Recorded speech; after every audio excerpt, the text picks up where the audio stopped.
Hello students, welcome to step up academy. मैं अंजलि सिंह कुशवाहा और मैं हूं आपकी बायोलॉजी ट्यूटर। आज हम स्टार्ट करेंगे क्लास 11th के chapter number 7 that is structural organisation in animals के एक न्यू टॉपिक को जिसका नाम है सेल जंक्शंस। तो इसके पहले वाला जो वीडियो था इस चैप्टर का, उसमें आपको मैंने बताया था कि एनिमल टिश्यू क्या होता है।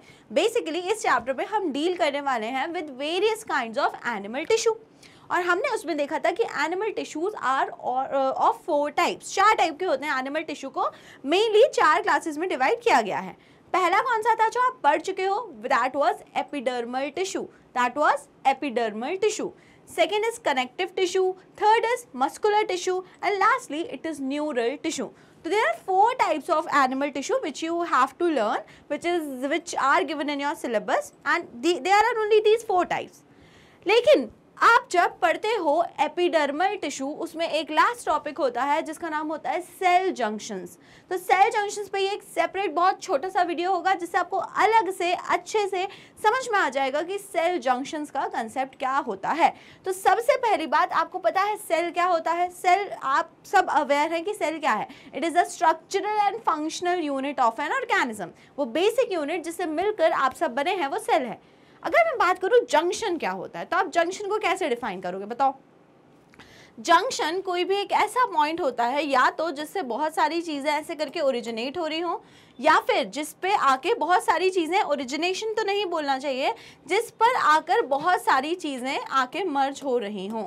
एक ऐसा पॉइंट जिस पर आके चीज़ें मिल रही हों, मतलब it is a connecting link. It is the connecting link. For example Bhopal junction है, भोपाल जंक्शन है ना, तो यहाँ से हो गया कि अगर किसी भी ट्रेन को जाना है कहाँ, सपोज किसी भी ट्रेन को अगर कानपुर से जाना है मुंबई, तो वो भोपाल होते हुए जाएगी। तो do you understand the meaning of junction? What is the meaning of junction? तो junction is nothing but the connecting links और द कनेक्टिंग स्ट्रक्चर। तो हम यहाँ क्या पढ़ने जा रहे हैं? हम यहाँ पे पढ़ने जा रहे हैं सेल जंक्शंस। तो 2 या 3 या कितनी भी सारी सेल्स के बीच में जो कनेक्शन स्टेब्लिश करने का काम करते हैं उन्हें हम बोलते हैं सेल जंक्शंस। अब आपके मन में क्वेश्चन आया होगा कि मैम ठीक है, हमें सेल जंक्शन तो समझ में आ गया क्या होता है, लेकिन आप बताओ ना सेल जंक्शन की ज़रूरत क्या है? क्यों चाहिए सेल को जंक्शन? क्यों हमारी सेल को वो पड़ोस वाली सेल से बोलना है कि अरे सुनो बहन मुझे कुछ दे दो या कुछ ले लो? क्या ज़रूरत है? तो बस यही बात है, जैसे कि आपके पड़ोसी आपके घर आ जाते हैं ना, थोड़ी सी चीनी मिलेगी, थोड़ी सी धनिया मिलेगी, थोड़ी सी मिर्ची मिलेगी, बस उसी टाइप से हर पड़ोसी जो सेल्स हैं, जो एडजेसेंट सेल्स हैं, उनको भी एक दूसरे से कम्युनिकेट करना पड़ता है। उनको शक्कर, चीनी, चाय पत्ती नहीं लेनी, उनको शक्कर या धनिया या चाय पत्ती नहीं मांगनी होती, उनको रादर और दूसरे मटीरियल्स का एक्सचेंज करना होता है, न्यूट्रिएंट्स का एक्सचेंज करना होता है। तो इसीलिए these cell junctions are very very important. समझ में आ गया आपको? तो देखो क्या होते हैं cell junction. The junction that provide structural and functional link between adjacent cells. Adjacent cells के बीच में जो भी स्ट्रक्चरल और फंक्शनल लिंक प्रोवाइड करने का काम करते हैं वो होते हैं सेल जंक्शंस। और सेल जंक्शंस को क्लासिफाई किया है मेनली 3 टाइप्स में। सबसे पहले होता है tight junctions, second is adhering junctions, third is gap junctions. There are 2 more junctions known as desmosomes and hemidesmosomes. क्या क्या बोलते हैं? Desmosomes and hemidesmosomes. But these 2 are not included in your syllabus in your NCERT. So I will not go in detail with the desmosomes and hemidesmosomes.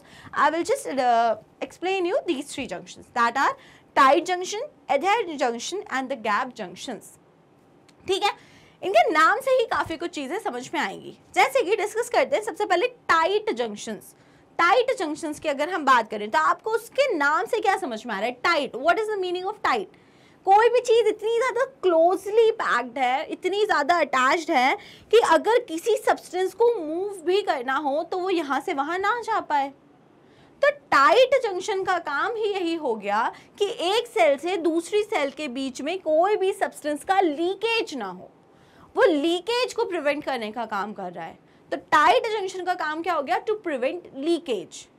Second आप नाम देखो, adhering junction. Adhering का क्या मतलब होता है बताओ मुझे? एडहेरिंग का मतलब होता है चिपक जाना, जुड़ जाना। तो एक सेल दूसरी सेल से या दूसरी सेल तीसरी सेल से, ये जो हमारी एडजेसेंट सेल्स हैं, कनेक्टेड कैसे हैं? कैसे आपस में चिपकी हुई हैं?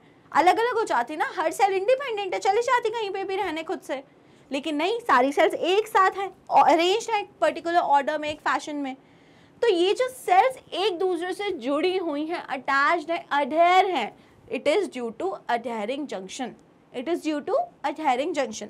तो साइड जंक्शन का काम हो गया सब्सटेंस को लीक नहीं होने देना, अडेयरिंग जंक्शंस का काम हो गया सेल्स को कनेक्ट करके रखना, कॉन्जिक्यूटिव सेल्स को कनेक्ट करके रखना। लास्टली बात करते हैं गैप जंक्शंस। अब मतलब समझ लीजिए कहानी ऐसी चल रही है, कई सारे घर हैं किसी कॉलोनी में, हर घर कनेक्टेड है। कैसे कनेक्टेड होगा? बाय अ कॉमन वॉल, एक वॉल है उनके बीच में जिसके थ्रू वो कनेक्टेड है। वो वॉल पूरी सीमेंटेड है, तो वो लोग कुछ भी ऐसे लेना देना नहीं कर पाएंगे, मतलब कि टाइट जंक्शंस हैं। लेकिन कभी तो उनको ज़रूरत पड़ेगी ना कुछ लेने के लिए, तो उन्हें कुछ तो स्पेस छोड़ना पड़ेगा ना। तो वो क्या करते हैं, आगे वाले साइड की जो वॉल होती है उसको कंप्लीट नहीं करते हैं, उसको आधा छोड़ देते हैं। तो आधी वॉल होने से क्या हुआ कि ये और ये जो दो घर हैं पड़ोस के, दे कैन कम्युनिकेट। तो बस third is the gap junction. Gap junction कुछ नहीं है, बस गैप्स हैं जिसके कारण दो सेल्स आपस में कम्युनिकेट कर सकें, दो सेल्स के बीच में मटीरियल्स का एक्सचेंज हो सके। समझ में आ गया आपको तीनों जंक्शंस के काम? तो आप तीनों जंक्शंस के काम उनके नेम से बहुत इजीली याद रख सकते हो, है ना। तो एक बार देख लेते हैं क्या मेंशन है टेक्स्ट में। Tight junction help to stop substances from leaking across a tissue, किसी भी सब्सटेंस को लीक नहीं होने देता टिश्यू से, है ना। मैंने वही बोला ना कि कोई भी चीज़ से पास ऑन हो रही है या नहीं भी हो रही है, जैसे नहीं कुछ भी सब्सटेंस लीक आउट हो जाए। तो टाइट जंक्शन प्रिवेंट करता है कि सेल्स से या इंट्रासेल्युलर जो कई सारी सेल्स हैं उनमें से किसी भी सब्सटेंस का लीकेज ना हो। Second is adhering junction. Adhering junction का क्या काम है? Perform cementing to keep neighbouring cells together.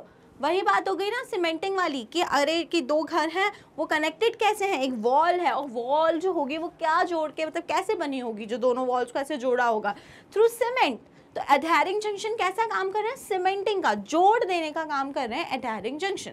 And lastly अगर हम बात करते हैं गैप जंक्शंस की, तो facilitate the cells to communicate with each other by connecting cytoplasm of adjoining cells for rapid transfer of ions, small molecules and big molecules. तो आपने को क्या समझ में आया कि जो गैप जंक्शंस होते हैं वो एक सेल और दूसरी सेल के साइटोप्लाज्म को कनेक्ट कर देते हैं। तो गैप जंक्शंस आर नथिंग बस जस्ट लाइक अ विंडो। तो यहाँ पे एक विंडो अगर आप ड्रॉ कर दो इस तरीके की कि विंडो ड्रॉ कर दो, तो ये क्या है? This is the gap junction. वो एक सेल और दूसरे सेल के साइटोप्लाज्म को कनेक्ट कर दे रहे हैं for the exchange of various material. और वो वेरियस सब्सटेंस क्या क्या हो सकते हैं? It could be ions, it could be small molecules, it could be large molecules. Is that clear my dear students? समझ में आया आपको? तो बहुत ही छोटा और बहुत ही इजी सा टॉपिक होता है सेल जंक्शंस। स्कूल बोर्ड्स में जनरली क्वेश्चन पूछा जाता है कि क्या सिग्निफिकेंस होता है सेल जंक्शंस का, बताइए क्यों इंपॉर्टेंट होते हैं, है ना। तो these are some question, basic questions you just need to answer. Clear हो गया ना? समझ में आ गया? ठीक है, so that is all for today. अब जो नेक्स्ट वीडियो होगा उसमें आप पढ़ेंगे कनेक्टिव टिश्यू। तो वीडियो पसंद आई है तो वीडियो को जल्दी से कर दीजिएगा लाइक और स्टेप अप अकेडमी को कर लीजिएगा subscribe. Thank you and keep watching.